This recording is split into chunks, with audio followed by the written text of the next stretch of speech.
Robbie, full support sa Kim Pao. May nalalaman nga ba sa estado ng puso ni Kim?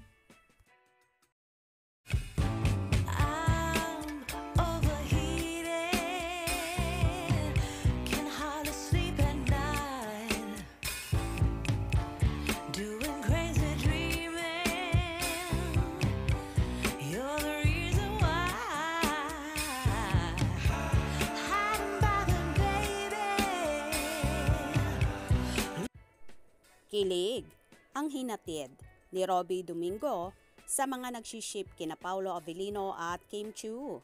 Trending si Robbie nitong Sunday, July 7 matapos niyang tuksuhin si Kim kay Paolo sa ASAP.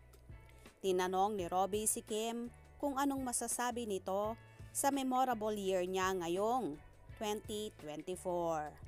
Nagpasalamat naman ang actress sa mga sumusuporta sa magkasunod niyang teleserye na Linlang at What's Wrong with Secretary Kim, pati na sa mga pumunta sa mga out-of-town show ng Kim Pao.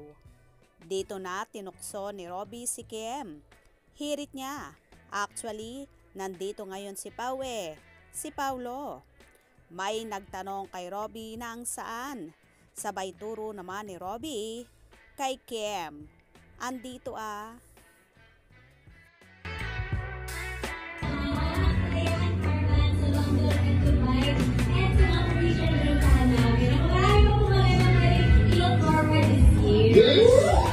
Congratulations sa Kim Pao. Actually, nandito ngayon si Pao. Si Paolo.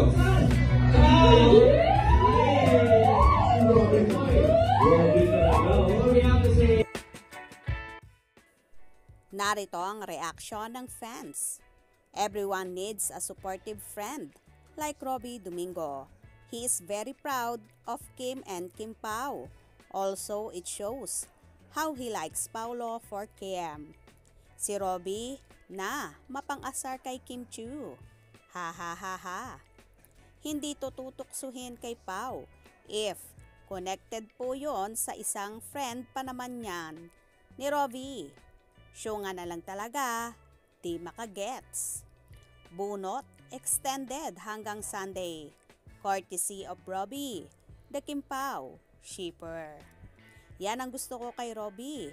Atapang din. Hehehehe. Good job. Robbie, salamat sa iyong pagtugon sa aming nalulumbay na mga puso. Ganito nga at live na live kung asarin ni Robbie Domingo si Chinita Princess na tila may nalalaman nga sa totoong estado ngayon ng puso ng nag-iisang Queen of the Dance Floor. Masarap lang talaga kapag may kaibigan na kagaya ni Robbie na nakasupport mula una hanggang dulo at umaasa rin ang TV host na sana ay hanggang sa huli na ang Kim Pao. Kaya naman tumutok at huwag na huwag pahuhuli sa mga maiinit na kaganapan. Anong inyong magiging reaksyon sa bidyong ito? Comment below.